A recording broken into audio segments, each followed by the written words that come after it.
Let's rewind to the summer of '71. Not only was that the year in the cup within the months my mum was born, but you were at Luton Town and you just came off being the top goal scorer for the second season in a row at Luton, and the call comes, or whatever it may be in that time, '71. But the call comes from Newcastle United, mate. And the first thing I want to ask is, when the call came, how did you feel about Newcastle? Because it wasn't like we were just mid-table mediocrity at the time. We were a couple of years off a European Cup win and were challenged for trophies within the last couple of years. So how did it feel to get that first call? Well, I'll take you back to the very moment when the name of Newcastle United was first mentioned to me in terms of me and my career. And it was over Easter time, and we had played Bristol City away on the Friday, and we had lost. Now, and Luton had an incredible home record. We had gone something like about 38 games without losing at home. But on the Saturday, we did finally lose at home. So those two defeats meant that, because we were in about sort of sixth position in the table, and it meant that that we weren't going to get promoted. And so it was very disappointing. And on the Sunday, we went into the ground and we did light training in the morning, and because we had a game on the Monday. We used to play 3 games in 4 days. Can you imagine footballers these days being prepared to play 3 games in 4 days? My word, they complain if it's 2 games in a week. They do. There's been a lot of things about that recently. Yeah. And so at the end of training, we all headed for the tunnel to get into the dressing room, to have a shower and what have you. And Alex Stock, the manager of Luton Town, he came down the tunnel and he sort of motioned to me, "Come here, old son." He said, he said, "Follow me." And he walked out to the very centre of the pitch, and he was sort of looking over his shoulder as if to ensure that we weren't being overheard when we were stood in the middle of a football pitch in an empty stadium. But he just wanted to make sure that nobody was looking or listening. And he said, "Well, old son," he said, "these 2 defeats have meant that promotion's down the drain. And in a state that Luton Town, a small club, finds itself financially," he said, "if we're not going to get promotion," he said, "then we've got to sell our best asset. And right now, that's you." He said, "So at the end of the season, mate, you're going to be on your bike." He said, "Now, I can tell you right now, the 3 clubs that are interested in you." He said, "They are Manchester United, Chelsea, Newcastle Fans TV, and Newcastle United." He said, "All you've got to do between now and the end of the season is just keep sticking it in the old onion bag." He said, "Now come flocking." So that's what I did. I continued sticking them in the old onion bag, and it got to the last game of the season. Now, Alex Stock, he was a very positive manager. He would talk from the very start of the season. He would talk about winning promotion. Most managers, the vast majority of them, are nervous and won't do it. They think it's taboo and that it'll bring bad luck. But Alec wasn't like that at all. And he at the beginning of the season, he would tell us the absolute numbers that would enable us to get promotion. And he would give everybody a target of goals. And the season before, when I was playing for Luton in the 3rd division, he gave me a target of 30 goals. That, I have to say that at the start of that season, it was one hell of a pressure. But the goals started to come, and it gets easier and easier and easier as you go on. We got to the end of the season. We did get promotion, but I only scored 29 goals. Now but we were promoted following the last game of the season, and I went in, and the directors in their generosity sent down 2 bottles of champagne for the whole of the Luton Town dressing room to share. So I went and got 2 plastic cups in the dressing room, put some champagne into each, went over to Alex Stock, gave him the plastic cup, and I said, well, here's to you, boss, you were right. We have got promotion. We were able to do it. I said, but I've got an apology to make. He said, what's that, old son? I said, you gave me a target of 30 goals, and I have to apologise, but I only scored 29. He said, well, you see, old son, there are those that can get it smack on. There are those that go way beyond. And then there are people like you. And my heart just sort of sank. And it came to the start of the next season, which turned out to be my last season at Luton. And he did the team talk before the first game, gave us all the stats that would enable us to get promotion. And he turned to me and he said, MacDonald, yes, your goal target this season,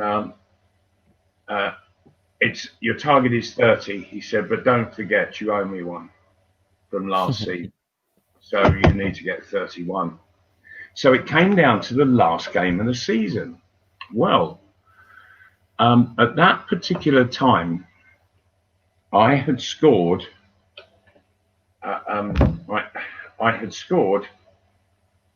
29. And so we played Cardiff, and we had to win by 2 clear goals to go into the Watney Cup instead of them. And it so happened that we beat them 3-0. I scored all 3, which wasn't a bad way to, knowing it was my last game for Luton. That wasn't, it was a lovely way to sort of end my time there. And so at the end of it, I in the dressing room afterwards, there was no champagne. I went and got 2 cups of tea, gave one to Alex Stock, and I said, well, boss, I said, here's to you. I said, my first one tonight, I said, that got me 30 goals. So that was what you asked me to get. I said, the second one, I said, was the one that I owed you from last season. I said, my third one tonight, I said, you can have that one for luck. He said, you're going to be needing some luck where you're going, mate. Come and see me Friday. I'm going to have some news for you. So I went into the ground on Friday, early Friday morning, and Alex Stock came in a little while after me, and he said, I've just been to the Great Northern Hotel by King's Cross Station. I've just met all the Newcastle United people. He said, Joe Harvey and all his directors, they're down for the cup final, the FA Cup final tomorrow. And so he said, we've come to a deal. We've agreed a price. And he said, why don't you get down there and hear what they've got to say and sting them for every penny you can get. So I said, okay. And off I went. I drove down to the Great Northern Hotel, and I asked at reception where I might find Joe Harvey and the Newcastle party. And the lass pointed to a corridor. She said, "They're in the lounge at the end of that corridor." I said, "Thank you very much." And so as I entered the corridor and started walking down, the door at the end opened and big shoulders filled up the doorway. And it was the old Newcastle number 6 that I recalled. And there he was, Joe Harvey, at the end. And he started walking towards me, and I held my hand out to shake his hand. And I said, "Mr. Harvey," I said, "I'm Malcom MacDonald, and Alex Stocker's told me to come and see you." And he ignored my hand, and he said, "So you're the little so-and-so who's just cost Newcastle United an extra 30,000 quid. What do you think you were doing scoring a hat-trick in your last game? Your manager's been here this morning, and do you know," he said, we had a price of £155,000 agreed at Easter time. He said, and he's come in here and he's put the price up £10,000 a goal. He said, "We've had to pay an extra £30,000 for you." He said, I said, "Well, I'm certainly not going to apologise. That I can assure you." And so it was the first time I'd ever got a rollicking for scoring a hat-trick. Mind, when it came to my home debut for Newcastle, he didn't complain about the hat-trick I scored against Liverpool. No, definitely not. No, but that was how I sort of came into first contact with Newcastle United. But then, so we agreed terms, and I signed a contract. Yeah. But the transfer couldn't be completed there and then, because there was a whole lot of forms that had to be completed, which I signed, but nothing could be registered until I had passed the medical. And that, in those days, had to be done in the medical room of the purchasing club. Yeah. So I had to go up to St. James Park for the medical, and that was agreed that I'd do it. I'd come up early on the Monday. And so I went back to Luton Town that day on the Friday and told Alex Stock the situation. He said, "I thought so." He said, "Well, I've had a word with George Twigg, the club sponsor, and he's agreed to provide his Rolls Royce for you to go up in." He said, "And he's got a young director who's going to drive you up." And so we left very early Monday morning up the M1 rather, and we got to the Tyne, crossed over on the Tyne Bridge, and he stopped, and where I'd been in the passenger seat, he said, "Get in the back." I said, "Oh, right." So I got into the back, and he suddenly got hold of a chauffeur's cap, which I didn't realise he had. And he's put this cap on with a peak, and I'm sat in the back, and he's driven up to St. James Park. We've entered the gates, and he has made this huge sweep around the car park, and stopped right in front of the steps that led up to the main entrance. And on the steps was a big gaggle of press guys. There was about 50 of them. Radio, television, newspapers, you name it, they were there. And so he stopped the car right in front of all the press guys, and he said, "Stay where you are." And he's got out of the car, and he's walked around the long way around the car. And then he's got to the back door, and he's very slowly opened it, and out I've stepped. And as I've stepped out, a voice from the middle of this pack of press guys, says, "This is the first time I've ever seen a player actually arrive in his signing on fee." It was Bob Cass who made the comment, who used to write at the time for the Sun newspaper, and we became really good friends, Bob and I, until he passed away not so long back. Yeah, we had some super times together, but he was a very funny guy, was Cassie. Very funny indeed. And anyway, I went inside into the medical room, past the medical with flying colours. I'd never missed, up till then, I had never missed a game through injury. So I was absolutely fine. And that was it. And so it was straight into the press conference, and everything, all the paperwork was sent off to the Football League, and I was now a Newcastle United player. Spot on. So what were your first impressions of Joe Harvey? Because obviously he's like Newcastle's most successful manager in the club's history, and from just blanket handshakes straight from the off. What was your first impressions? Did you think any bad of him, or was it just like the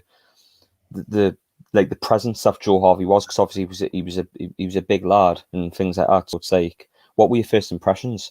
Yeah, he had a great presence. There was a bit of an aura about Joe, and yet he was very much a down to earth guy. He wasn't one for long speeches, long team talks, or anything like that. He always, typical Yorkshireman, got straight to the nub of it. Yeah. In as few words as he could possibly use, he got straight to the point.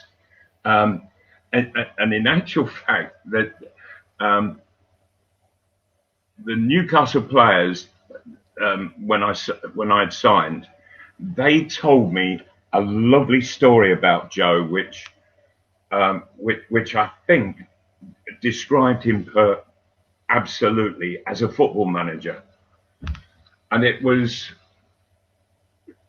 the Fairs Cup final, and for some reason the coach who used to do a lot of the team talks, he wasn't there to do it, and so it fell to Joe to do it all. And so he walked into the room and he said, "Right, now listen." He said, "I've been at this club, Newcastle United, as a player, as a coach, and as a manager, and I've been to a number of cup finals, and I have never lost one. So don't you lot start tonight." And that was it. And you talk to the players, Alan Fogren and Bob Moncur, who I see quite regularly, and they said it just, that one sentence, it just completely fired everybody up. Yeah. And they went out, and of course it was, I think it was probably one of the finest moments since the FA Cup finals of the 50s. And it remains such to this day. And it was one sentence that just fired the whole team up. And Joe had that wonderful knack. He had this wonderful ability to come in and just deliver a bit of news, and he always did it with a dramatic effect. Once we started pre-season training in 1971, Newcastle Fans TV.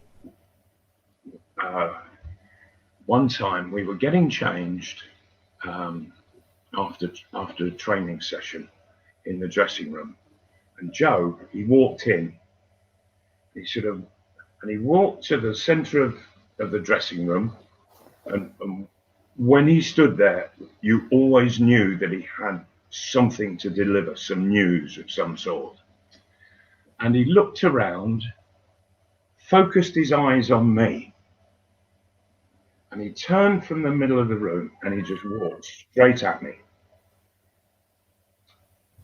And I was sat putting my socks on. And he stood there and he says, "Well, Mal,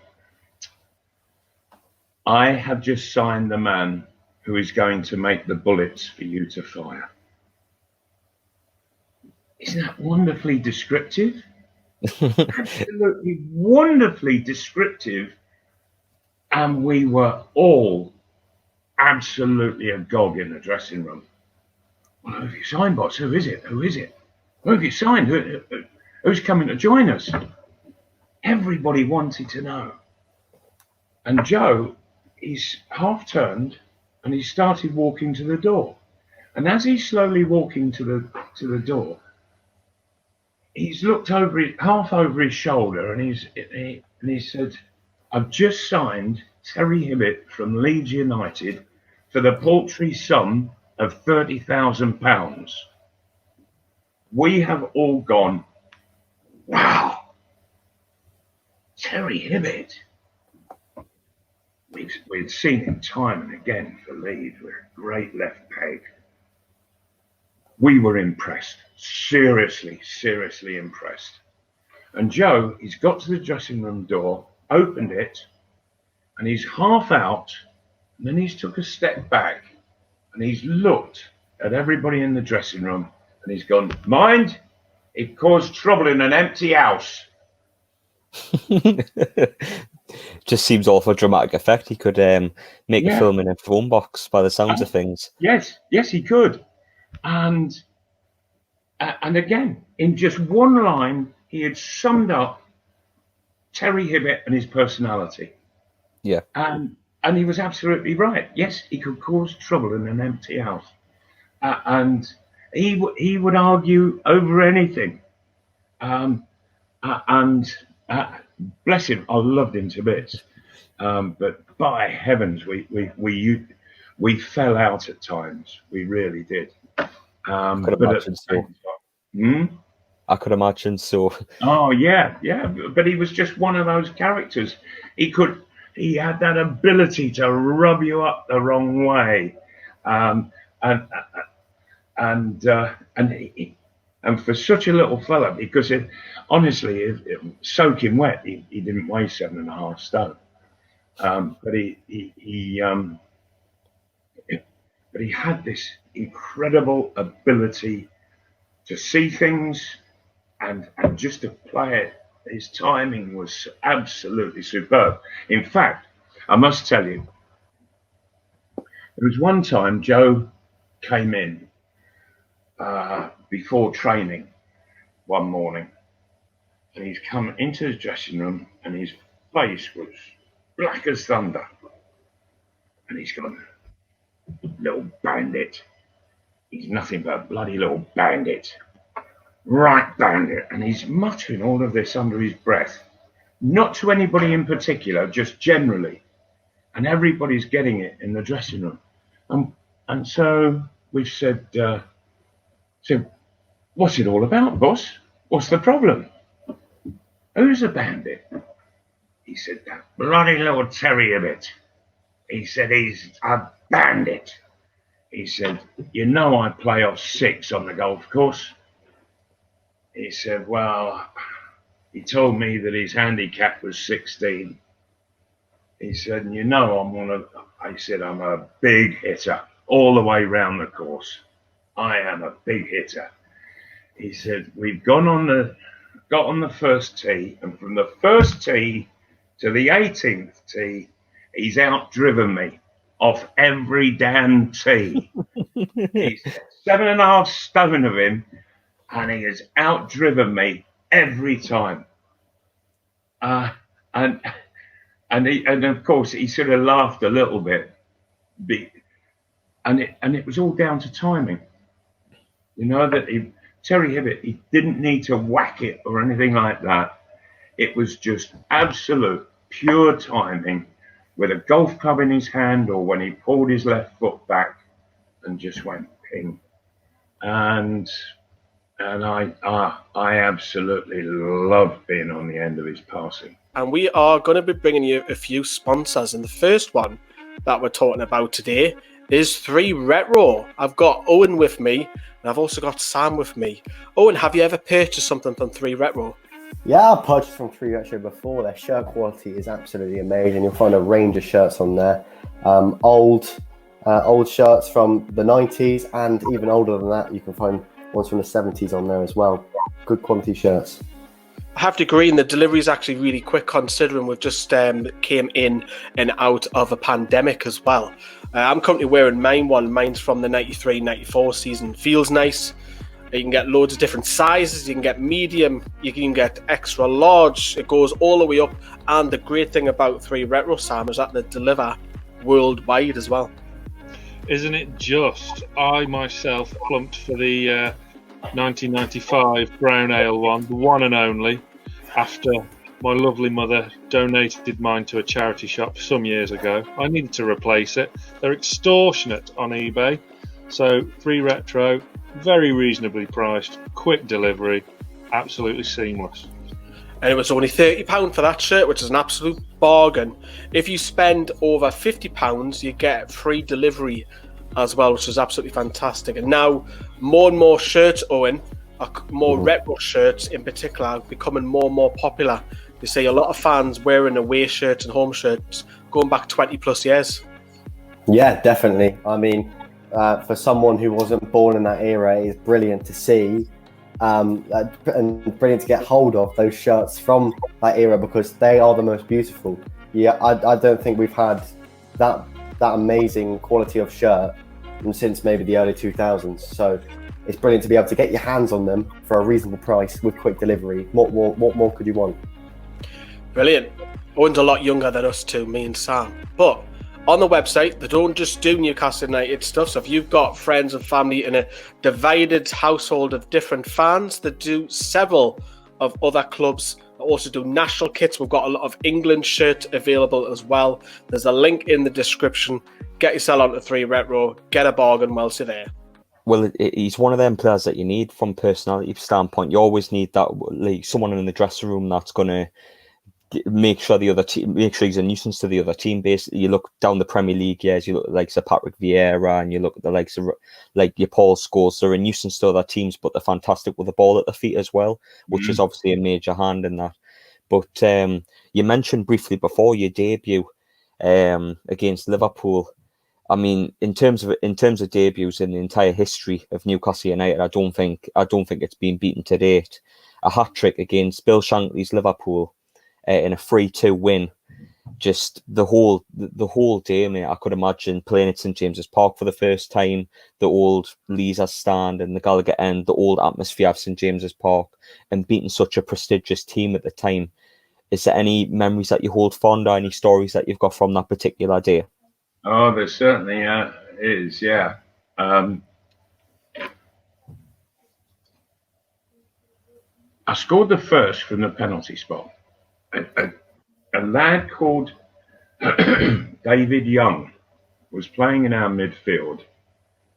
He didn't stay much longer at Newcastle, but he had made a run into the box and was tripped just as the ball was coming to his feet.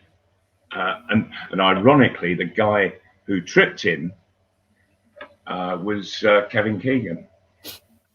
And David Young should have never really made it at Newcastle United. And at the end of the season, I think it was, he was transferred to Sunderland. And at Sunderland, he won an FA Cup winners' medal, because in 1973, he was the 12th man, he was the substitute for Sunderland when they beat Leeds United 1-0. So well done, David, on that one. But anyway, back to St James Park. So Newcastle have a penalty, and it had been agreed that I would be the penalty taker. And so I slotted that one in. Thank you very much. So, and that had equaled the opening goal, which had been scored by Emlyn Hughes. And so there we are, one each, and it's a bit of a end-to-end ding-dong. And all of a sudden, Terry Hibbett has got possession of the ball just inside the Liverpool half, and he's made a run. He's gone and beaten somebody, and he's about 12, 14 yards outside the penalty area, coming through like an inside left channel. And I've just made a little run, and Terry has played a ball, and this was the art and craft of the guy. The pass caused the centre half to believe that he could get it, and the pass was in such a manner that it actually made me favourite. He knew that I was a bit quicker than the centre half, so he played a ball that made the centre half think he could get it, and it allowed me just to literally nick the ball off of the centre half's toes. The centre half was Larry Lloyd, and I went round him, smacked it in the far corner. Thank you very much, and that made it 2-1. And so I went off left. This was at the Gallagate end, and all, of course, everybody's going dark. It was a cracking goal from the moment Terry Hibbett got the ball at his feet to the moment that it hit the back of the net, and so the whole stadium now is absolutely resounding in noise. And I hadn't known anything like that at Luton Town, I can assure you. Never heard a sound quite like that. Anyway, so all the players have come rushing over, all congratulated me. And as we turned to then head back to the halfway line to get the game restarted, a very strange thing happened, that the cheering died. And all of the Newcastle fans, all the way around the ground, all started singing. Now, the hit musical in London at the time was Jesus Christ Superstar. And everybody, in unison, was singing the title song, Jesus Christ Superstar, but they changed the words. And what they were actually singing was, Supermac, Superstar, how many goals have you scored so far? Yeah. Now, and I just thought, how on earth have tens of thousands of people all known what words to switch the song to? You know, and all I can think is that somebody had handed out song sheets before the game as they were all coming into the ground, and that they had it all there and ready. I'm sure that didn't happen, but that is one of the special and remarkable things about the Newcastle crowd, that something spontaneous flashes around the stadium in an instant, and there is this wonderful association of players on the pitch with the supporters on the terraces, and it's a very strong bond indeed. And then, of course, we went into the second half 2-1 up, and again, Terry Hibbett came down the left wing, and he saw the run of John Tudor, and he slotted a lovely ball to John Tudor, and John very cleverly, he just gave it a tiniest little flick, and I was coming in to his side and slightly behind, and he's just flicked it, and it's dropped right in my path, and I've just taken one touch and hit the shot, and it's gone in the corner and made it 3-1. And what I later found out was that Ray Clements, the Liverpool goalkeeper, he doesn't like people scoring hat-tricks against him. Seriously, doesn't like them scoring hat-tricks against him, because now I don't know whether you've ever seen Ray Clements in action. Left-footed, and he is one of the sweetest strikers of a ball. Goal kick, drop ball, didn't matter. So sweet with his striking. The only time I've ever seen him miss-hit a kick was when he had the ball, he was taking a goal kick, and he's duffed it, and it's come bouncing out of the area, and I was in the centre circle inside the Liverpool half. It's sort of bobbled past Larry Lloyd, the centre half, and I've gone to control it, and it was bobbling so much, it's popped up, hit me sort of on the shin, and it's then gone back, and it's gone over Larry Lloyd, the centre half, and I've started running like mad, and I'm getting to it, and I saw Ray Clements coming off his line, and so I've leapt up in the air, and I've lobbed the ball back up in the air and over Ray Clements, and I've landed, and I'm watching, sort of looking around and advancing Ray Clements, and I saw the ball come down, down, down, and it just went over the bar and landed on the roof of the net. And that was when Ray Clements stuck his boot 6 studs into the side of my face, and that wasn't an accident, and that I can assure you. And that was when I discovered that he didn't like opponents scoring hat-tricks against him.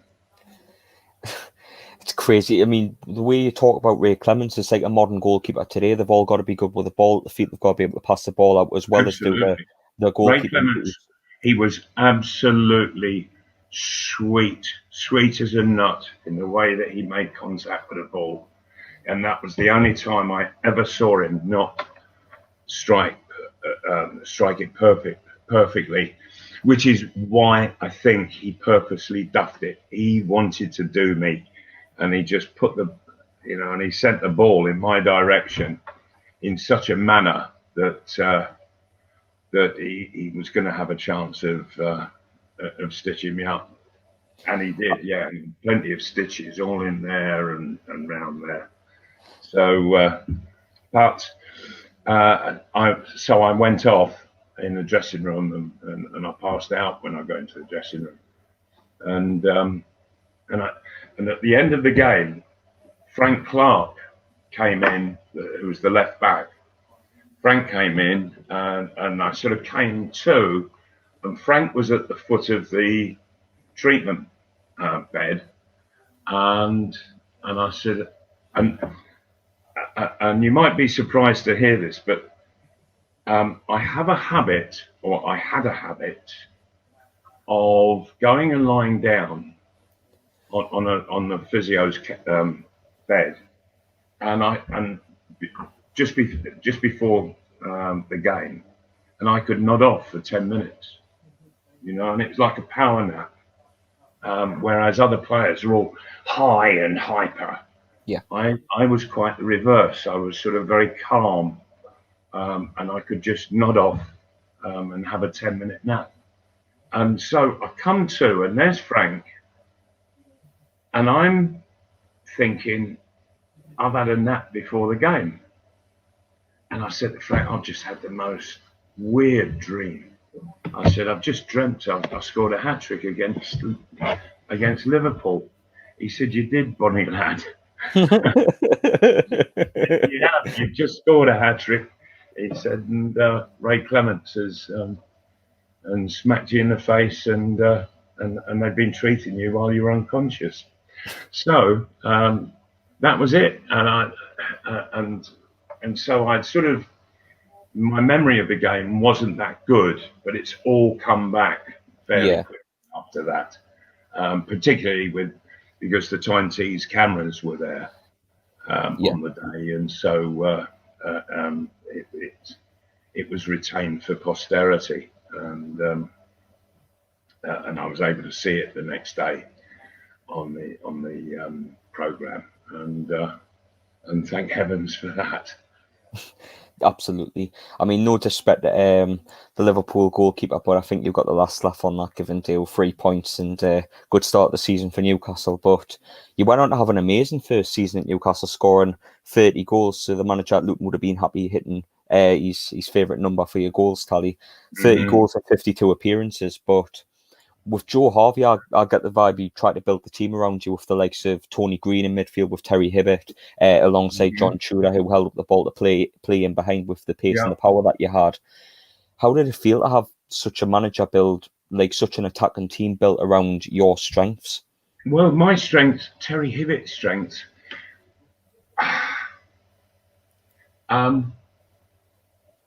Joe used to, it was what, he sort of used to go out and buy one player a season, almost, one real sort of star player. Yeah. And he seemed to make that formula work. And I always remember, after we won the semi-final against Burnley at Hillsborough in 1974, we were putting the squad together to and we needed an agent, and back in those days it was rare for people to do that. It was sort of pretty much unheard of, and it was me that had made the suggestion, and so we brought in an agent to handle all of our affairs over the next few weeks. And so his name was Reg Hayter, and Newcastle Fans TV. And he wanted to get a feel and an understanding of everybody that was on the bus travelling back from Hillsborough, having beaten Burnley. And so he first of all, he went to sit at the front with Joe Harvey. And so the conversation sort of went, right, Willie McFall's your goalkeeper. What would you say about him? And Joe said, bloody good goalkeeper. Bloody good. Oh, right, said Reg. David Craig's your right back. How would you describe him? Bloody good player. Bloody good.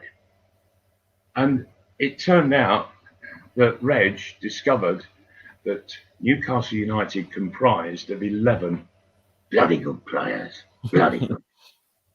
The description was the same for all of us. That's how Joe honestly saw us, that he had put together 11 good players.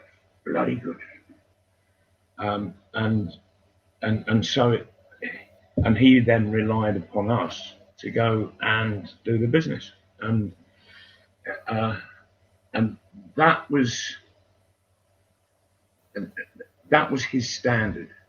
Yeah, that he wasn't interested in anybody who wasn't a bloody good player.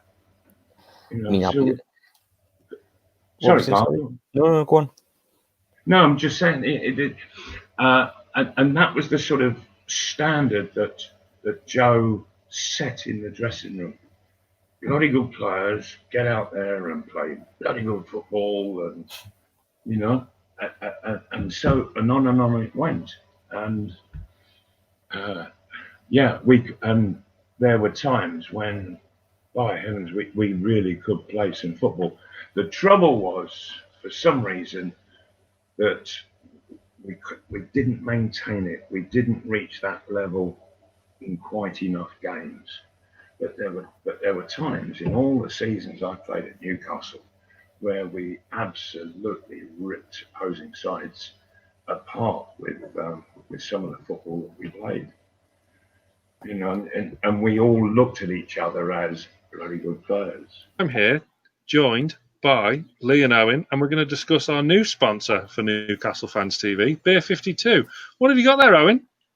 It is a box full of beer from our sponsors, Beer 52. Amazing quality stuff.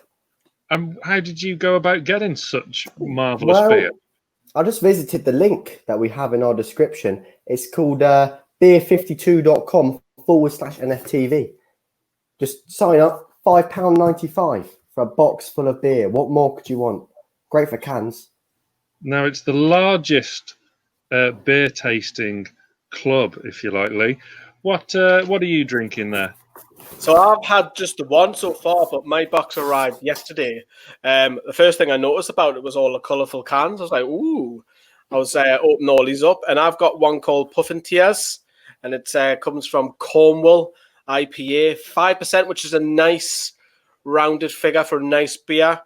White and green is that one. So I've tasted that one. I can't wait to tuck into the others, but I do need to keep some, Sam, for takeover.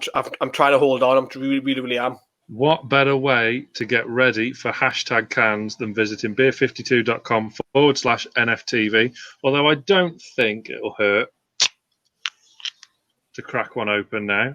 I've gone for the Tiny Rebel Lazy Boy Lager, 4.3. So it's a session lager. Let's give it a go. Owen, what else have you got there inside your Beer 52 package?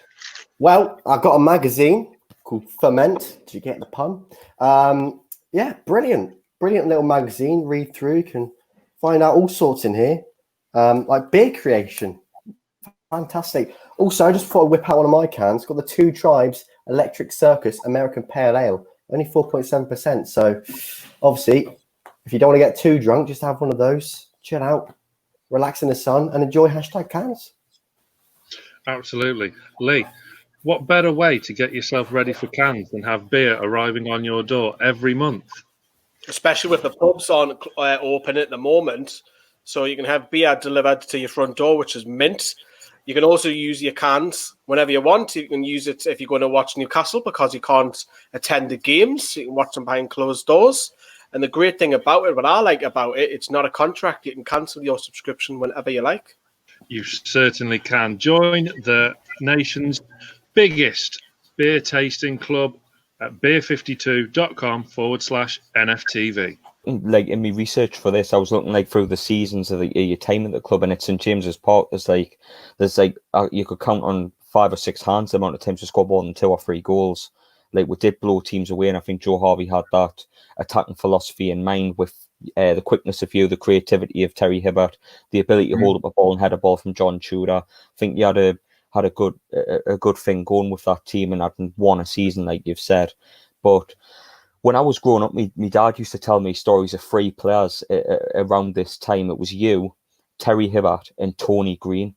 And my dad's always talked about Tony Green as probably one of the players that he's most gutted about because of the injuries that plagued his career. And he described him as one of the most naturally gifted players he's seen in a black and white shirt. What did you think of Tony Green? Greenie, lovely fella, such a lovely man. When he arrived, and I looked at him, I thought, I can't quite work you out. When he was running and the ball came to him, he had this very sort of high knee action. You know, it was almost like a prancing horse. But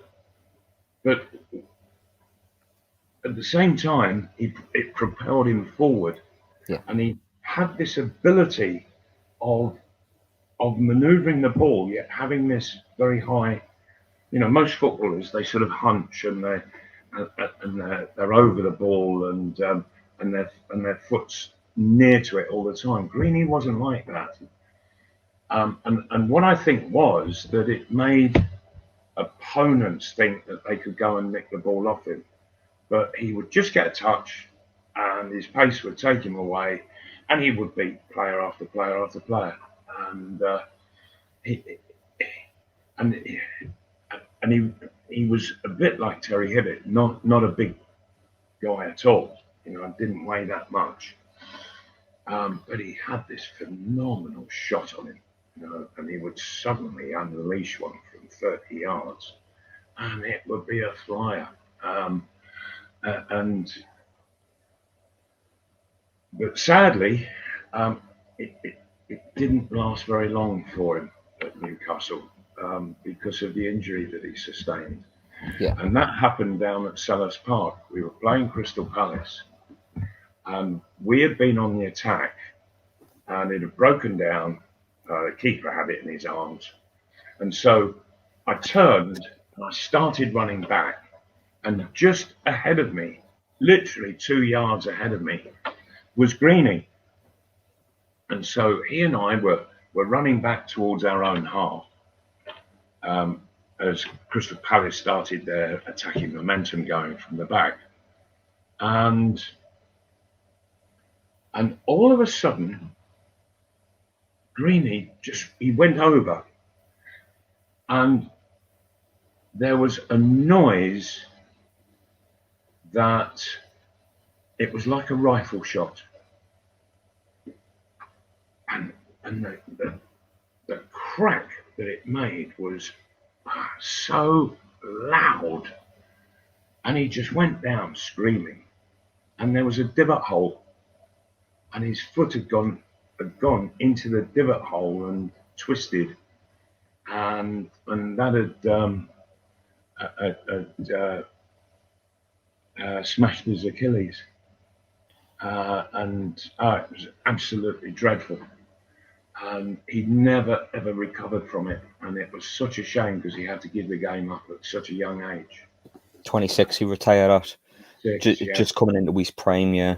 A lot like yourself in a way. You retired 29, didn't you? Well, I was 29. Yeah, I got a bit more out of it, but it was absolute tragedy for Greeny and for everybody in the team and all the supporters, everybody, because he was dearly loved by all and sundry. Lovely fella, and funny. He really was funny, and he just had this wonderful sense of humour all the while, I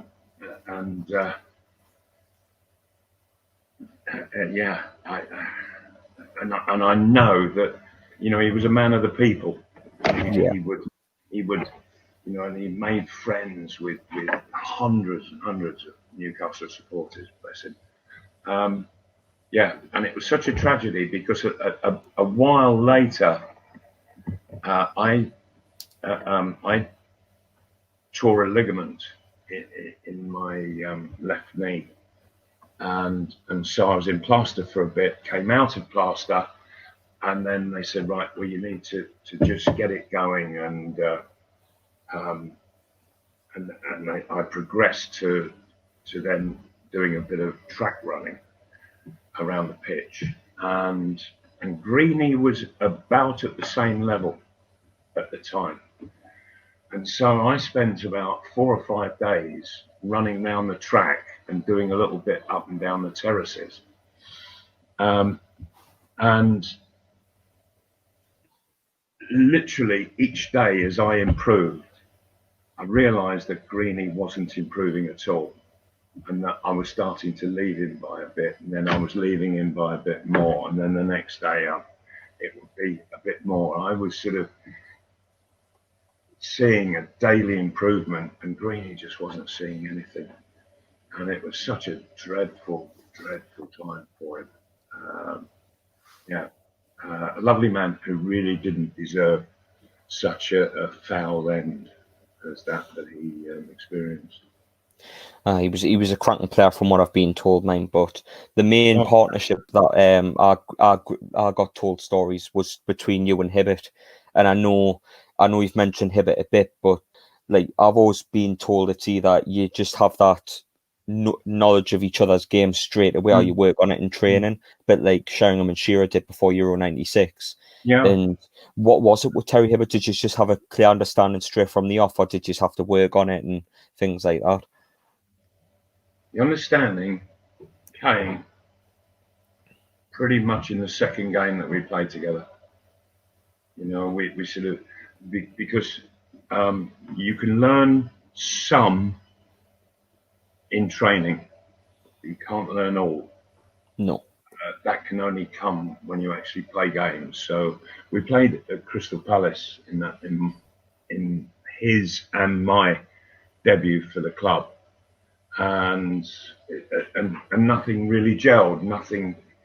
But I was watching how he was doing things. I was watching how he would look and the kind of passes that he was playing, and I realised that here was somebody. I played with somebody who was very similar in his vision to Terry, and that was Johnny Haynes, who was an England captain. He was towards the end of his career. I was just starting out. This was at Fulham. Bobby Robson was the manager, and I realised that the wee man, as we called Terry, that he had this wonderful passing ability, but not just the ability to pass, but he saw things. He could see things 60 yards away, and he was able just to go ping and deliver the ball at the right time in exactly, the correct square inch. Quite phenomenal. In fact, I think the greatest example that I can give of Terry Hibbert, it was the 1974 semi-final of the FA Cup against Burnley at Hillsborough, and the ball had come out of our penalty area, because on that day, Burnley, they were murdering us. They were absolutely brilliant that day. And Willie McFall in goal, he was pulling off saves left and right. He was fantastic that day. But the ball came out of the penalty area. Somebody had headed it out, and Terry Hibbert allowed it to come over his head and down. And he went forward so that he met the ball just as it was hitting the ground. Yeah. With the side of his foot, he just half volleyed it. Now I'm on the halfway line. Hibby was just outside of our penalty area, so we were sort of like about 40 yards apart there. The centre half for Burnley, Colin Waldron, he's seen what Terry Hibbert has done and has started rushing forward, thinking that the ball would drop short. Well, I didn't go with it. I stayed on the halfway line. I knew that Terry, he had that ability to ping it and get distance because of his timing. Colin Waldron, he's gone, and then he's realised that the ball is going on and on and on and on. And so he started backtracking, and he's turned, and he's now running back. And as the ball as I've now turned and I'm facing the Burnley goal, and as the ball has dropped right in my path, Colin Waldron has jumped on my back and is holding me around the neck, and I've just kept running, and I'm carrying this 15-stone lump of a centre half on my back, but I thought, come on, stay balanced, keep going, and I could sense him sort of slipping down and down until finally he sort of fell off, but he pulled me as he did so, and just completely unbalanced me. But I looked to get my shot in, as unbalanced as I was, and Stevenson parried it with his hands in front of his chest, and the ball sort of came back at me. So I took it to the side and knocked it into the corner of the net. And that made it 1-0. And the pass from Terry Hibbett, it was one of the great passes that I've ever seen. You know, I've seen a huge amount on televised football, live football, not just in the stuff that I've been involved in. It was one of the great passes of all time, and absolutely fabulous. But then a bit later on, of course, Terry McDermott, he hit an absolute pearler of a pass for me to get beyond and go and stick the second in, and that was it. That one, it didn't just win the game; it broke Burnley hearts. You could see the players, because they had been absolutely brilliant that day. The whole side, they were so good. It was untrue. And Martin Dobson, the skipper, he was the general in midfield and was running the show. And Willie McFall was keeping us in the game. But then, it just needs that something extraordinary, like Terry Hibbett's pass, bonk, and all of a sudden kills them off, changes the game, and instead of them dominating us, they were now chasing the game, and we were able to start knocking it about. Goals change games. Absolutely. And goals come from great passes. And great pieces of quality, and obviously Terry Hibbert had that in number, and obviously the link-up play with you as well. Yeah. But fast forward to July 1972, it's actually coming up to nearly 48 years since this happened, but you actually scored the fastest goal in Newcastle United history, 4 seconds in a friendly at St Johnstone. How do you score a goal after 4 seconds? Did you just catch him off his line, or? Now, I've got a feeling that he was a Scandinavian goalkeeper. He was a big lad, blonde hair. And back in those days, goalkeepers would mark the edge of their 6-yard box right in the middle so that they could work out, when the ball was sort of just going out of the centre zone and was at an angle, that they could just glance and they would know where the centre of the goal was behind them by the mark that they had put in the 6-yard box. Newcastle Fans TV. So we've lined up for the kickoff in this game at St Johnstone, and the goalkeeper, he's busy on the edge of his 6-yard box with his head down, and he's scuffing the line with the sole of his boot, with his studs, and his head's down, and he's looking at what he's doing, and he's scuffing away to make the mark that he wanted. And I said to John, John, just knock it to your left, diagonally 2 yards. And he said, all right.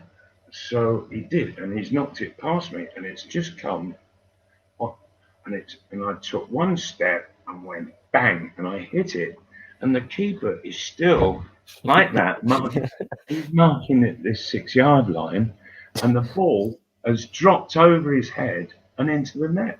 Well, you can't get quicker than that. It'll never be beaten, that one, mind. Literally, unless you tied the ball to a rocket, you couldn't get quicker. So, and the keeper, and the ball's gone in the net, and he's still marking his 6. and it sort of made the game a little bit of a farce, that and it finished. I'm pretty sure we beat them. Was it 9-3? 7-3 on the day. 7-3. Okay, but 2 people I know. I think it was myself and Stuart Barraclough. We got hat tricks, each of us. Yeah, And it was just a bizarre start to a game, and it just continued in sort of bizarre fashion. Yeah, enjoyable. But, I was looking at.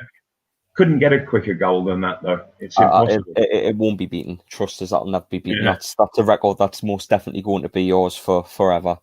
But moving on to 1974, and you've spoke about the semi-final in depth already. But I don't know if you know this, but leading up to the final in '74, you actually scored in every round that Newcastle win. You scored in the. I know we had a couple of replays along the way, but you scored in each tie leading up to the final and scored. Nottingham Forest situation. Yeah. And scoring 7 goals. I think you golden boot for the FA Cup that year, surely. Sorry, golden boot? Did you say? Did you win like top goal scorer for the FA Cup that year? Unless someone scored about 50 in the first round, like it usually doesn't, like in these days. I'm not sure. I didn't win a golden. Do you know? I don't think that there was a golden boot back in those days. No, there should be. You'd have quite a few of them if that was the case. No, I don't think so. What, back in those days, the FA was too tight to supply like that. The golden to be fair, I don't think much has changed, mate. Where the FA is concerned. Yeah, but, I don't think there was. It was something that was introduced after my time was up. Yeah, for sure. But the final, like we made it to the final, would beat Burnley. And like I'm a young fan, so like while supporting Newcastle, I haven't actually felt this as a supporter, which is depressing given the Mike Ashley situation and everything like that. But going into the final against Liverpool, we've just beaten Burnley and obviously all the past glories with scoring a hat-trick past Liverpool. What was the feeling like around the city and in the dressing room going into that final? Well, the year before, 1973, Sunderland beat Leeds. Yeah. Now, and what they had done was they had left Sunderland on the Monday and gone down to a hotel outside of Croydon in South London and stayed there the whole week. And then they travelled up on the Saturday to Wembley and they beat Leeds 1-0.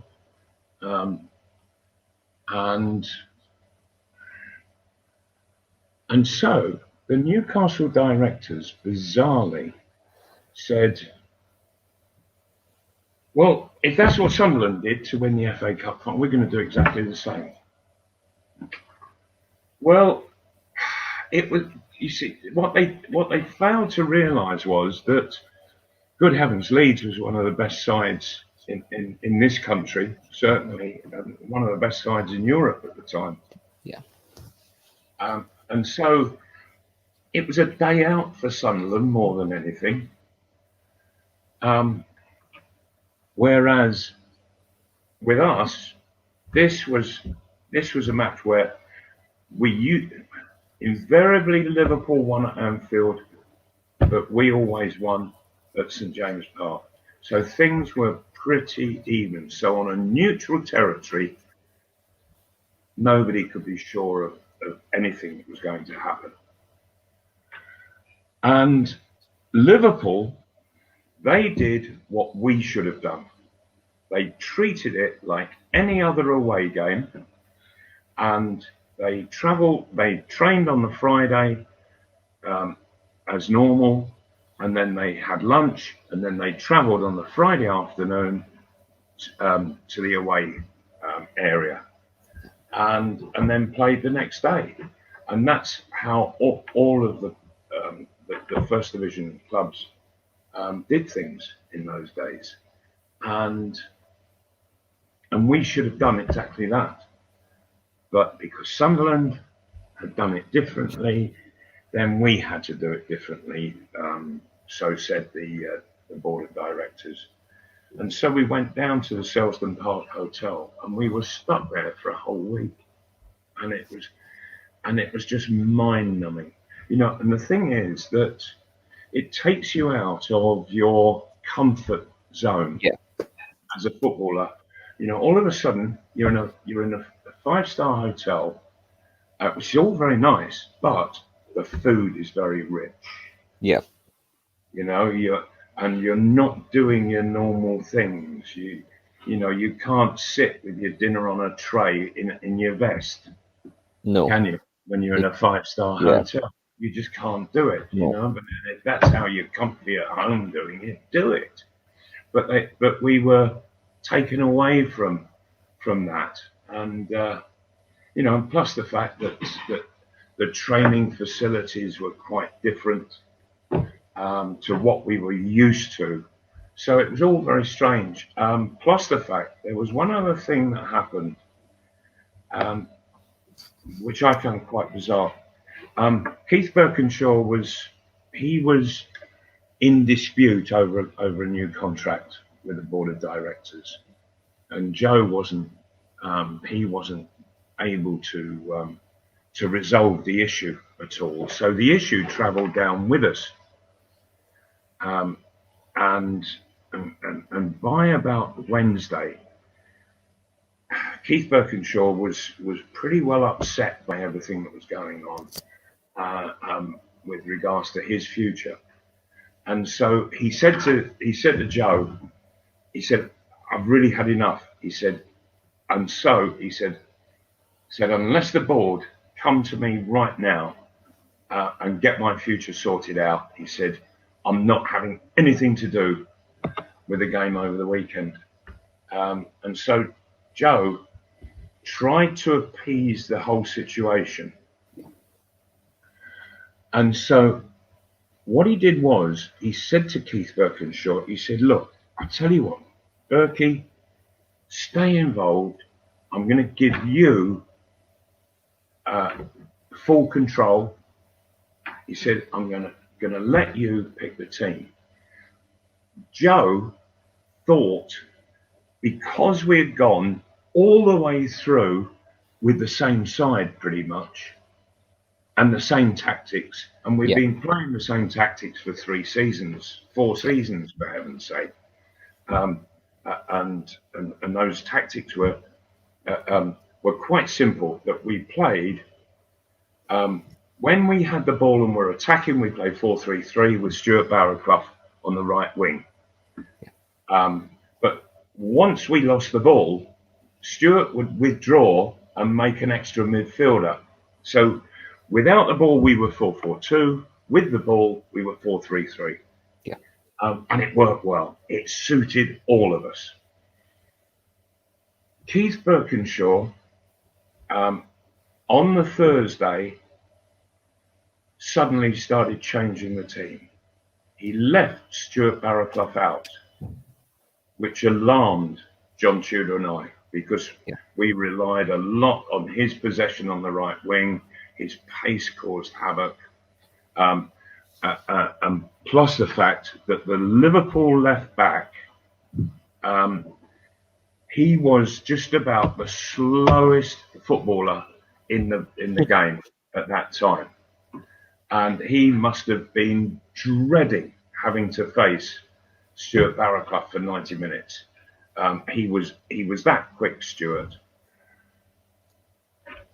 And Keith Birkinshaw left Barrow out of it, and he put Jimmy Smith in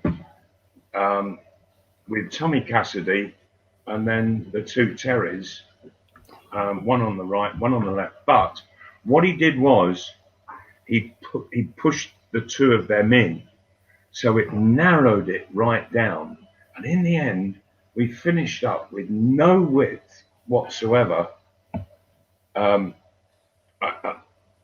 on either flank, and it just opened up for the two fullbacks to come flying forward all the while. Yeah.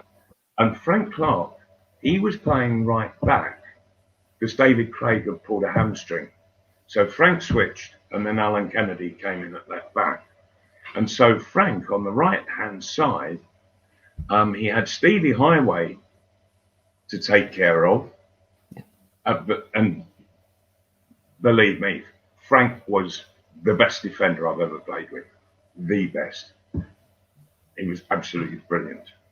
A lot of people didn't realise how good he was. And Alec Lindsay, the left back, he's got no winger to mark. Where he's been frightened stiff all week of what he's going to face, all of a sudden, all he can see in front of him is a big corridor of space. Yeah. So he's gone flying forward, and there's him and Steve Highway, and they're 2 against 1 against poor old Clarkey. And they started to run riot. And it got to half time. It was 0-0. And I found myself walking next to Clarkey. And I just said to him, I said, there is no way we can play like that in the second half. I said, it was dreadful. Well, we didn't play like that in the second half. We were actually worse. Aye, 3 goals. Yeah. And you know, before a cup final, you don't change the format of play. No. Maybe change 1 or 2 players, but you don't change the format of play. You can't get that instilled into players with a real understanding all in 48 hours. It just doesn't work. No. And particularly not for a cup final. So, yeah, Berkey, yeah, I was left really annoyed on that one.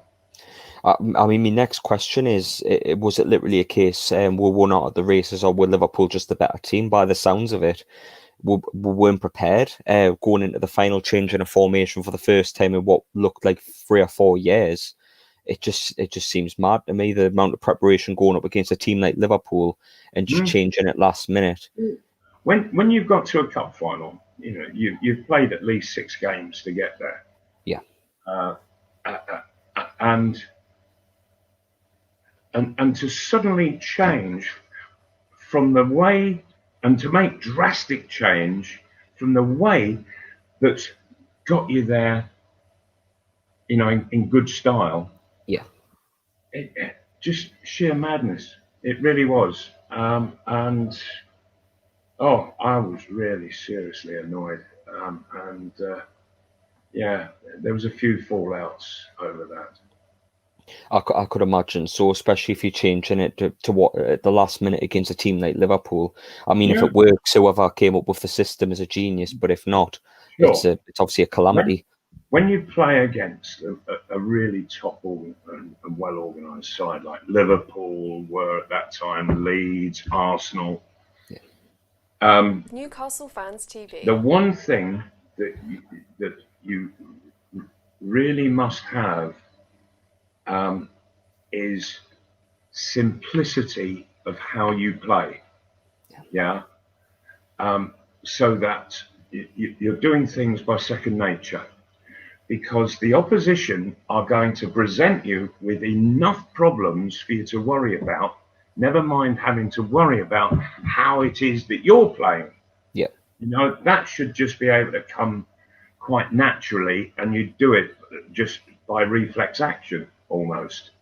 But of course we were having to think about how, you know, and when you look and, oh, crikey, he's not there. Stuart Barraclough, he's not out the right wing like he always is, so I can't pass out there. So I've got to go another way. So that's delayed you. You know, people get, you know, the opposition start getting tackles in and winning possession, you know, simply because what was second nature to you now doesn't exist. Yeah. Yeah, very difficult. I could imagine so. But even though we got beat 3-0, there's a video that still does the rounds on social media now of when you came back and when you got out of Central Station. There was still an open top bus parade. There's thousands of Newcastle fans. There was double. Seriously, on Tyneside, there was double the number of people to what there was in Liverpool. Exactly. It just shows the support. Twice as many on Tyneside. Incredible. And I think it was Willie McFall that was crying on the bus because he was overwhelmed with the emotion. I mean, technology wasn't much of a thing back then. Were you expecting such an enormous reception going up?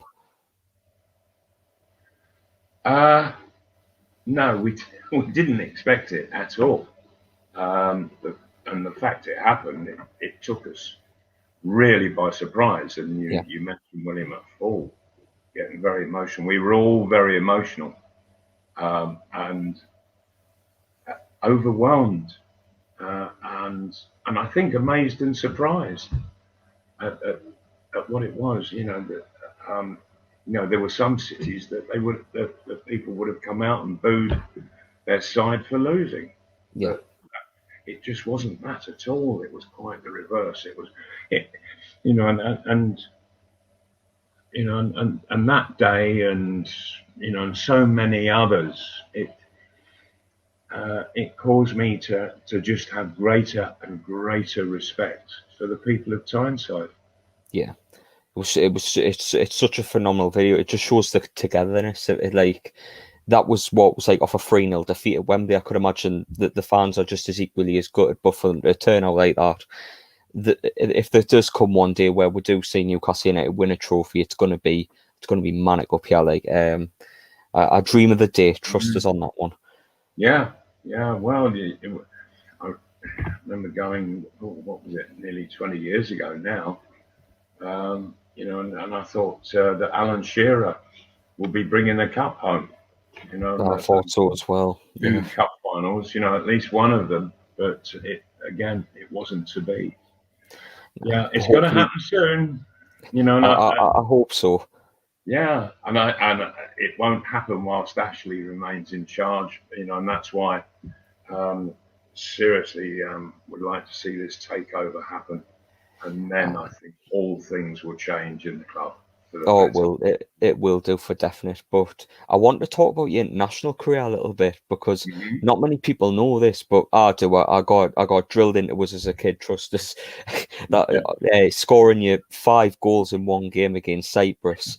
It was just such a proud moment for me, Dad. He's like, you get these centre forwards come and go, but Malcom MacDonald against Cyprus, 5 goals will never be beaten, and an English player hasn't done it to date. Can you just describe that, like scoring 5 goals for your country in one game? I know you went on to have 14 caps and score 6 goals for England, but that's surely got to be the highlight. Well, that and the game before. The game before was against West Germany, and it was their first game as world champions. This was the first game after they had won the World Cup. Yeah. And we beat them 2-0, and we really outplayed them. And I got the second of the match. Colin Bell got the first in the first half. I got the other goal in the second half, and that was it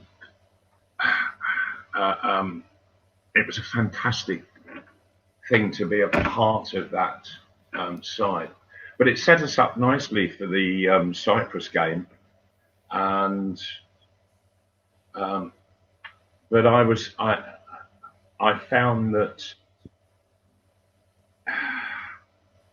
Don Revie was at odds with me. That how do I describe? When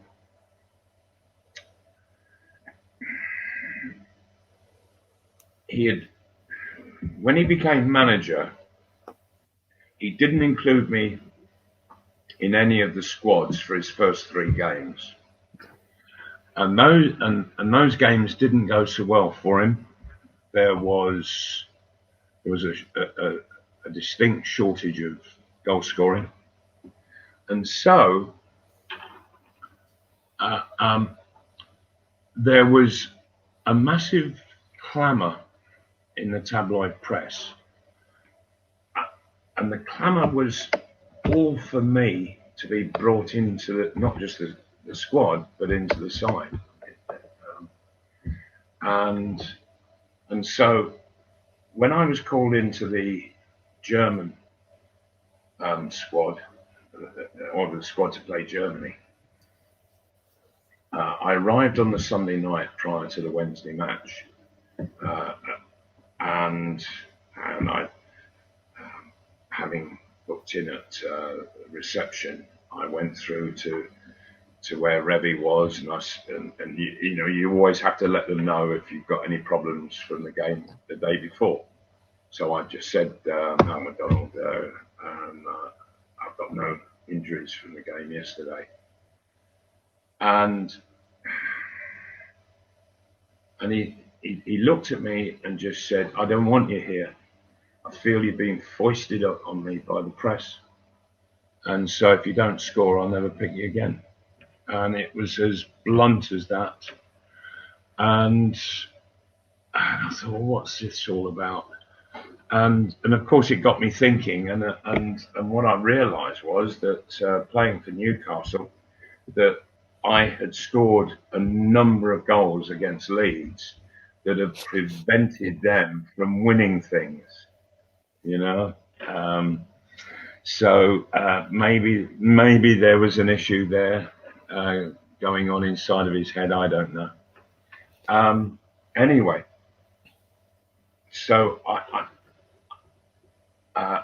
he had said, if you don't score, I'll never pick you again.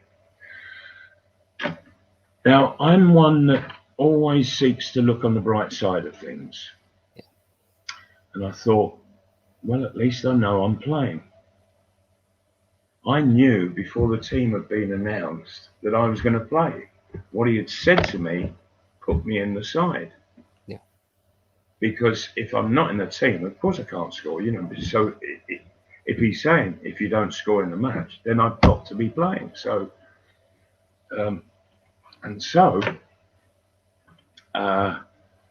so I knew I was in the side, so I was able to to prepare myself fully for the task ahead against Germany, and that all worked out well, and I did score. But he said nothing to me after the game, and you would have thought that having scored a goal on the night, he would have come and just said, "Well done," something, but didn't, just completely ignored me. And so Cyprus was the next game, and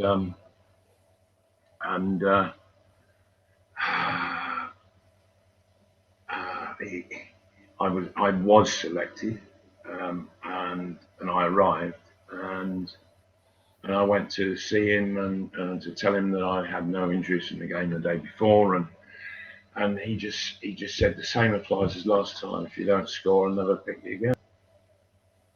And so it sort of I was one of those who throw me a challenge and I'll run with it. I will seriously run with it, and so that's what I did. I remember the first goal against Cyprus that Dave Watson, who was then at Man City, had left Sunderland. And Dave Watson, he was getting right up just ahead of me to get on the end of the free kick that was coming in from Alan Hudson. And I literally pushed him out of the way, and then I jumped. And I thought, no centre half is going to score. I'm after every single goal going tonight, and of course that's what happened. I did get every single goal. We have our very own Amazon store in which you can find pretty much anything to do with Newcastle United, from shirts to pencil cases to anything you want. Lee, what have you bought from our Amazon store? Oh, I love a good pencil case and duvet, don't I? As that's been around the internet before. No, I've got a lot of stuff, not just Newcastle stuff. I've also got a lot of tech stuff that we use, like cameras and mics from Amazon. So they do a lot of stuff on our Amazon store. But I'll probably say that my favourite is the shirts, because we do a lot more range. But you can get anything. You can get literally anything, from a pen to a bottle of vodka to bed sheets, you name it. Amazon has it all. Yeah, Amazon is great for its range of products, and the best part is that we aren't giving anything to Mike Ashley and Sports Direct. Nothing Sports Direct related on that store. Sam, how brilliant is that? Purchasing Newcastle memorabilia 100% guilt-free. That man is not receiving any of your money for your purchases on our Amazon store. I myself love the memorabilia section. I don't know about you boys, but classic shirts from years gone by, signed photos of Newcastle legends, Alan Shearer, Shay Given, Les Ferdinand. They're all on here, all on our Amazon store. It's a cracking find. That's just reminded me, Sam, because I actually like car accessories as well. So I've got a lot of fresheners in my car, which are Newcastle United. Literally, my car is kitted out. Don't tell me you can get a Newcastle United car air freshener from our Amazon store. You're not yes, you can. Several, Sam. There's loads there. So if you want your car looking nice, you're supporting Newcastle United. Just be careful where you park your car. But apart from that, it's fantastic. Get all them accessories. Yeah, so fantastic. If you want anything, pretty much anything Newcastle United related, check out our Amazon store. Link will be in the description below. Go have yourself a gander and you might find yourself a good bargain. Did Don Revie follow up after the game against Cyprus with any comments, or No. did he just no again?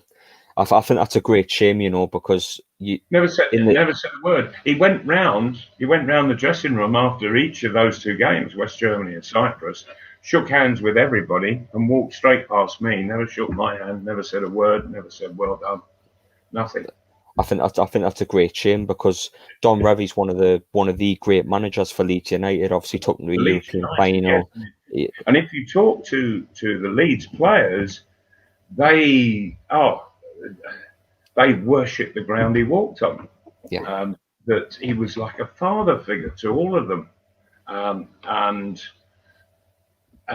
they absolutely loved him to bits, every single one of them. But when he became England manager, he was totally different. He wasn't nurturing, and so he had players in the England squad that he didn't like, and I was certainly one of them. So, like I say, it's a great shame, because you were top goal scorer for 3 different clubs over an 8-9 year period. And Don Revie, a great manager, would know a good centre forward when he sees one. So it's kind of bizarre to me he wouldn't pick you over that time, or have a vendetta against you, because that's what it definitely seems like. Someone that's scoring 5 goals, they're not even pat him on the back and say well done. I mean, if Harry Kane scored 5 goals now, I'm sure Gareth Southgate would be doing cartwheels. Do you know what I mean? So it's like that's really surprising to me, especially a great manager like Don Revie to have that kind of disregard. Yeah, mind that Gareth Southgate has got an entirely opposite way of managing England. Oh, sure, yeah. And he manages the England squad for the benefit of his team to get the results that they can bring him. Yeah. And all of us. There are Newcastle Fans TV. There are people who aren't suited to club level management, but put them at the higher echelons of the game and they'll do really well. And Gareth Southgate's one of those. He's a far better England manager than ever he was a Middlesbrough manager. Yeah, for sure. Yeah, that high echelon of the game, that's really his cup of tea. Another player who was very much like that was Alan Ball. He would have been a great manager of the England side, whereas he managed a number of other clubs, but it never really took off for him. That was his job, England manager, but he never got it. So, which would have been a shame, because he was such a great enthusiast for it. Yeah. But we'll move on towards the end of your Newcastle career. After 5 successful years of being Newcastle's one of Newcastle's best ever number 9s, top goal scorer every single season. You moved to Arsenal for what is a bizarre fee of 333,333 quid. I think there's a 33 pence in there as well somewhere. But how did this come about? Because it was like, was it just the pull of Arsenal? Because I know Newcastle in my research had 2 disappointing seasons in a row, would finish 15th twice, and like, was it just the urge for a new challenge to go and win things, maybe? Well, in my last season at Newcastle, there was a change of management. Yeah, there was. Yeah, and they fired Joe Harvey, which was an absolute shocking decision. And they brought in Gordon Lee, who was a bit of a bizarre character. And he and I really didn't get on. Seriously didn't get on. He had a totally opposite philosophy to football and to life, I think, than I did. And we just couldn't see it eye to eye on anything at all. Literally nothing at all. And he actually, I found him berating me for being a goal scorer one time, for having scored all the goals that I had. You know, it was all, and I just found it utterly bizarre. And he started accusing me of being a headline grabber. And I said to him, but if you score goals, you get the headlines. That's true. Go for the job. Yeah. Yeah. You score the goals, you get the headlines. You know, it's not as if I'm blackmailing the newspapers to mention me in their headline every time. And it was all quite bizarre, and he didn't make sense to me at all.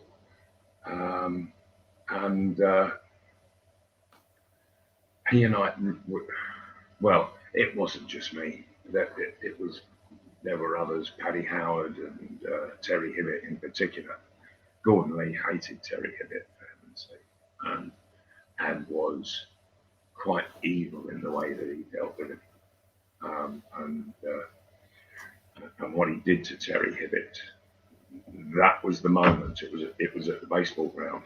It just played Derby County, and that was the moment where I said to myself, there is no way I can stay, not with a man like this in charge. And so in my head, it was him or me that had to leave, and it wasn't going to be him, so it had to be me.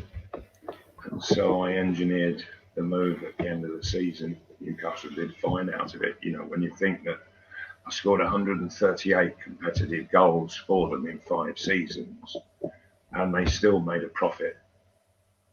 Yeah, they did. Nearly double. Yeah.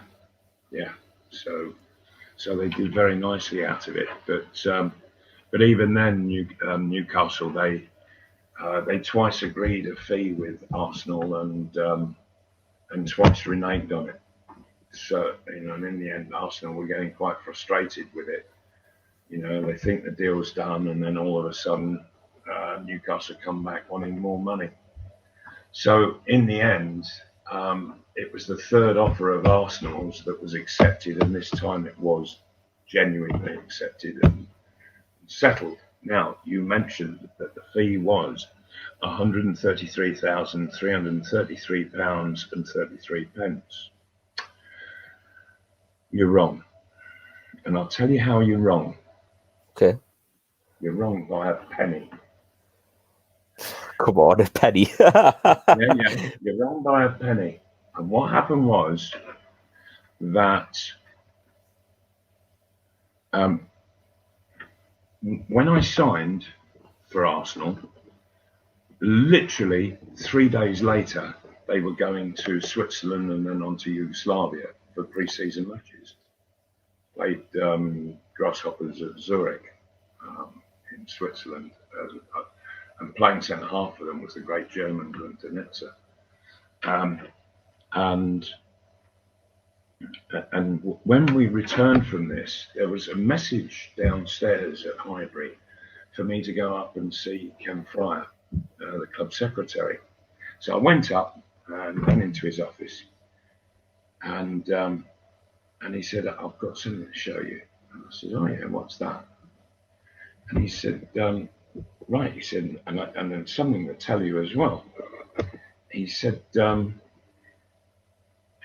"I wrote out a cheque for the chairman's signature for your transfer." He said, "and I wrote the cheque out, £333,333 33 pence, and put it in front of him for a signature."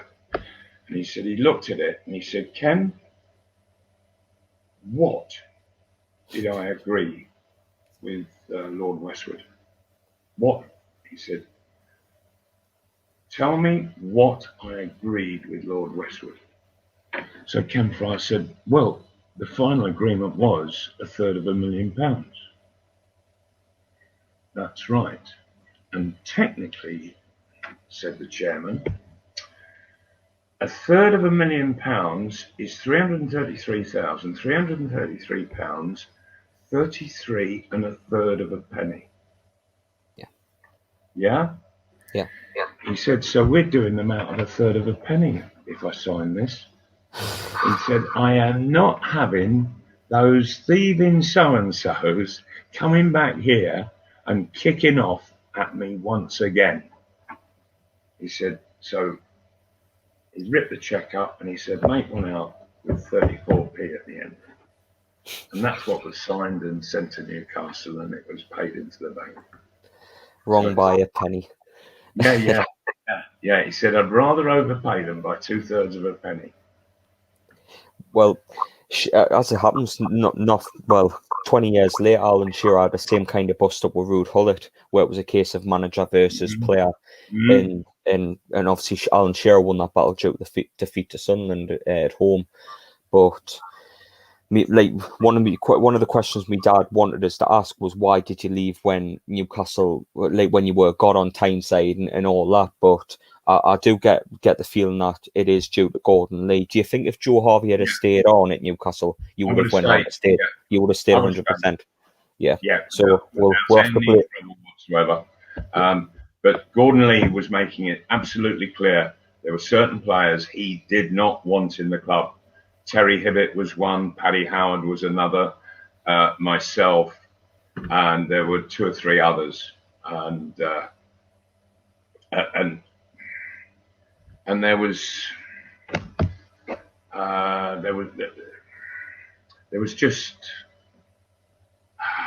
was no sense to be had with Gordon Lee, no sense at all, and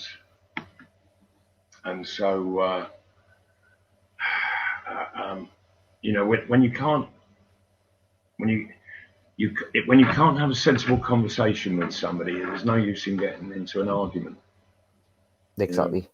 There's no point. And so I realised particularly when he did what he did to Terry Hibbett, and it was disgraceful. It's the worst thing I've ever seen one human being do to another within football. The worst. And so I realised then, when Hibby left, that I was going to be one of those next. Yeah. And I thought, rather than fight it, I had to control it to ensure that I got out of it what I wanted. Yeah, absolutely. That was either a move to Arsenal or a move to out of the country. Yeah, well, you went on to have a good couple of seasons at Arsenal. You were top goal scorer for 2 seasons, and then the sad injury at Rotherham happened in the League Cup, and it obviously you tried to come back. You had a brief move to Sweden, and you had to cut the career short at the age of 29. was the injury so bad to a point where you just couldn't continue, or was it just like? Yeah, couldn't do it. What surgeons would tell you is that you can have and recover from 2 operations to your knee. Yeah. But if you have a third, so much trauma sets in the joint that it can never be the same. And I had to have a third operation. Newcastle Fans TV. And that was pretty much sort of sign die. That was me done. I tried the very best I could. I went out because I sort of just got fit for the end of the season. Yeah. So everybody was going off on holiday, and I needed to play and train. And that's why I went off to Sweden, and I played for a club in Stockholm called Djurgården. And what I discovered was that I played in the first game, and I played 80 minutes, and my knee was then starting to really give me some jip. The next game I went out and I got to 70 minutes and I couldn't do any more.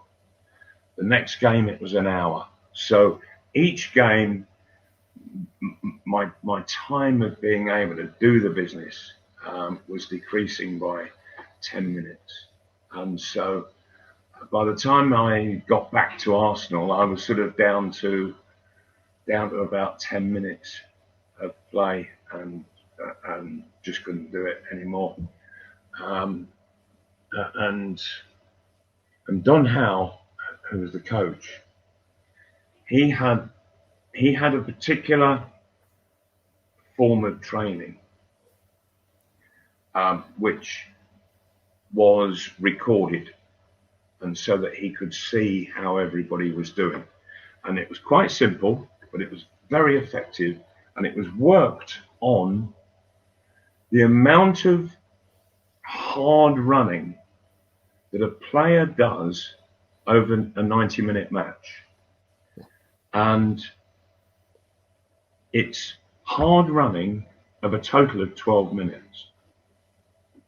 And so what he did was he set a 400-meter track, and we all had a different position around the track to start from, and we had to run on that grass track as far as we could in 12 minutes.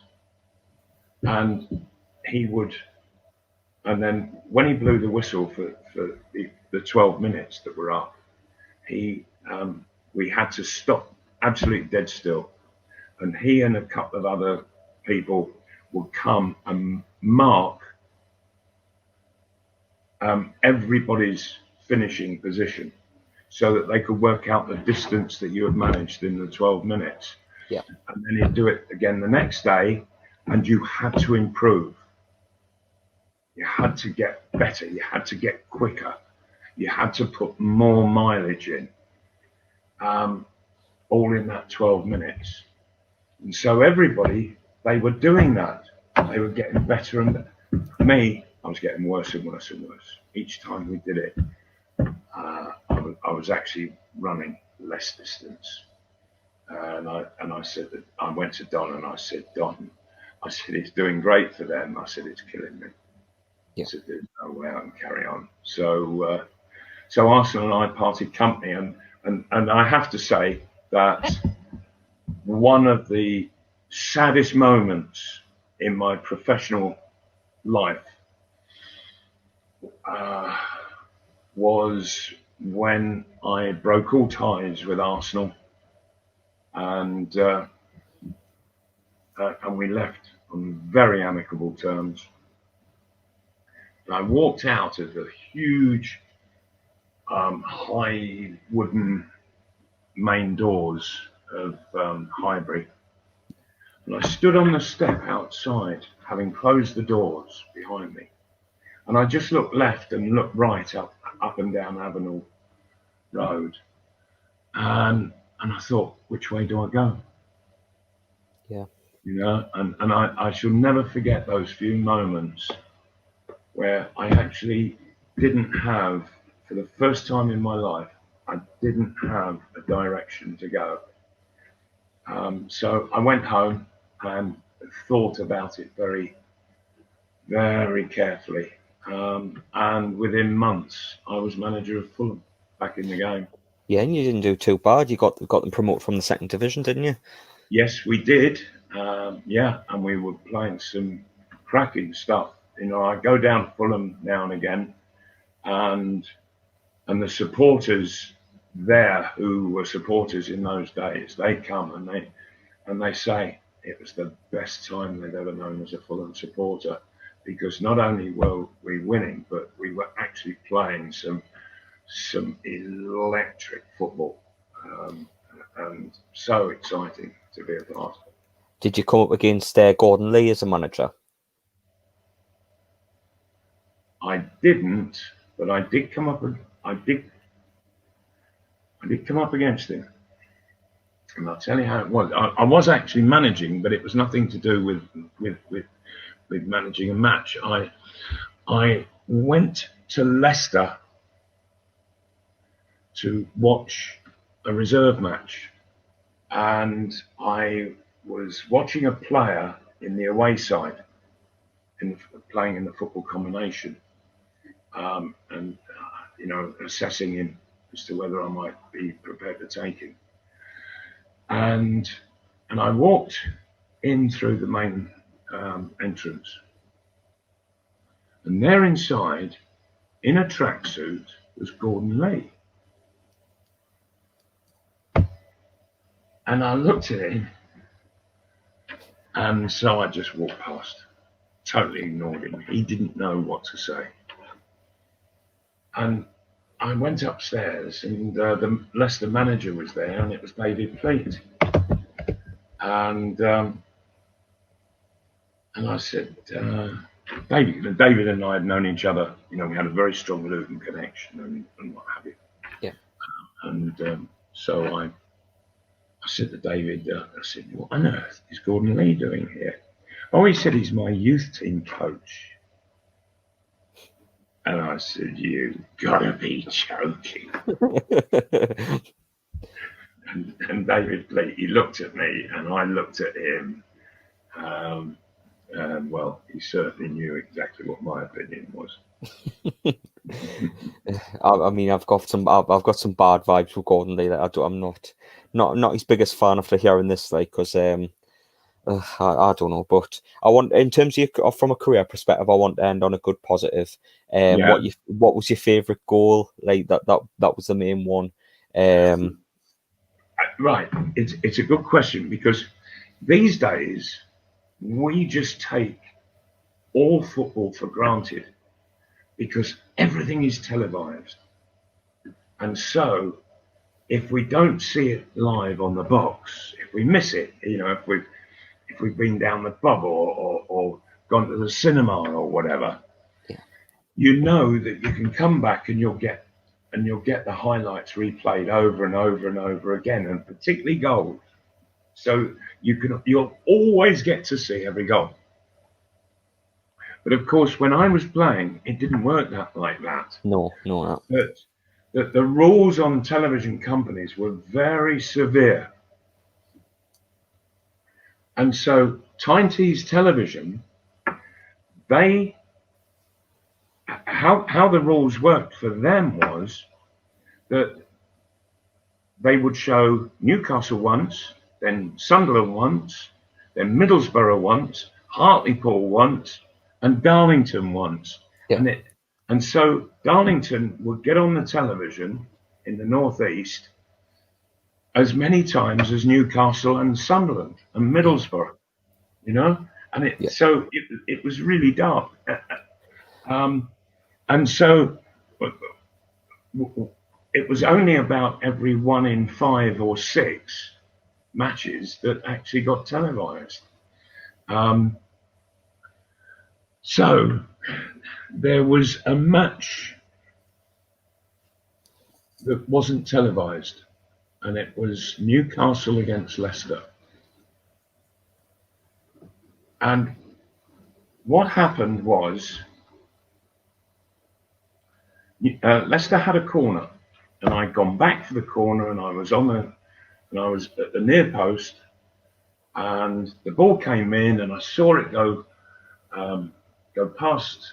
It was too high for me, and Paddy Howard, I think it was, had got up and nodded it down diagonally towards the corner of the penalty area. And Irvin Nattrass sprinted in the direction of the ball and got to it first. And he just started running. He was sort of in the inside right position, and he went out of the box and just kept heading upfield. And so I just set off from the near post in a direct line towards their goal. And so I was absolutely flying, trying to keep up with Irvin Nattrass, who could run himself. And I was sort of like about 12 yards behind him in the middle, he inside right. And he crossed the halfway line. The one thing I knew about Irvin Nattrass who was an absolutely fabulous footballer. Fabulous. But he was far more comfortable in his own half. Yeah. In the opposing half,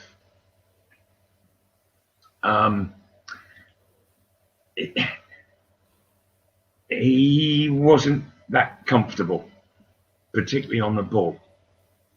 And so as he's crossed the halfway line, I thought, he's going to get rid of it. I know he's going to get rid of it. So I'm really flying, trying to keep up with him. And sure enough, he'd gone about 8 or 10 yards into the Leicester half, and he just suddenly knocked the ball with the inside of his right foot, square towards the centre of the pitch. And I found myself, and I'm absolutely steaming. And it just so worked that the ball and I were going to meet perfectly, absolutely perfectly. And so, as the ball came across, I just shaped up and I took a left foot shot. So I was about 38, 40 yards from goal. And it just went like an Exocet missile. Went absolutely straight. It was power more than anything else. Yeah. And it actually hit the back of the net just over 5 feet in height. So, when you think traveling over 40 yards and you see people ballooning shots way over the bar, and it was 40 yards and it just went very gradually higher and higher and higher. And the keeper was at absolute full stretch, couldn't get anywhere near it. And for the first time ever at St James Park, there was silence. The silence was for about 2 or 3 seconds. And I think it was because people just didn't believe what they'd seen. And, because as I hit it, you can sort of sense, you can hear around the ground. And it was that sort of, and you knew people were saying, oh, he's not going to shoot from there, surely. Oh, for heaven's sake, what's he doing having a shot from that? Oh, he scored. It did. It was one of those. And yeah. Now, a few years later, I was watching golf on the television, and they were doing a little coaching thing with Gary Player, the great South African golfer, and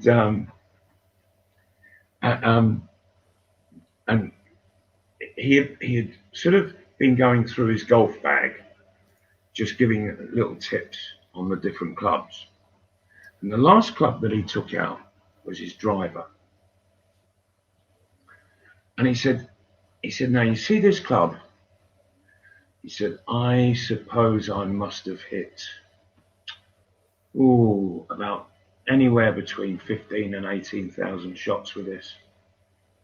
He said, and you know, out of all of those shots, I've only ever hit one perfect one. And it just resounded with me. Yeah. You know, that you've had, you know, he'd played great shots, but he had only hit one perfect one. Yeah. I had hit great shots, but I had only ever hit that one perfect shot. And that was against Leicester at St James Park. And it flew. And, you know, it wasn't a load of force or anything like that. It was just absolute sweet timing and contact. Yeah, sweet strike. Yeah, it was. You know when you've hit it right. Obviously, I mean, I haven't had it anywhere near the level, but you know when you hit it well, and it just nestles in the back of the net. But I wish it was televised so I could see it back. But it wasn't televised, sadly. You know, Newcastle Fans TV. It's a wealth of riches these days. Yeah, I mean, it was massively different back then. I think it was just, Match of the Day was like one match per weekend, and like it's a very bizarre talking about that then. Like instead of now, where it's like everything's at your fingertips, you're gonna miss a game and watch it back, and whereas back then it was just you'd get a report and not and highlights of one game, and if you haven't been able to see it on television, you can just upload it on YouTube or something. It's crazy how far we came in such a little time. Yeah, it is. I think that's for the better though, because goals like the one you scored against Leicester, I wouldn't want, if that happened again, I wouldn't want to miss it if it was a Newcastle player. Absolute pleasure to speak and interview you, and I can honestly say it's one of the highlights in my life. I know me granddad looking down, who passed a couple of years ago. You were his hero. Me dad, who idolised you to this day, would be proud of this moment and be proud of this interview. And I can't thank you enough, mate. Absolutely fantastic. Thank you, Carl. Do give my kindest regards to your dad.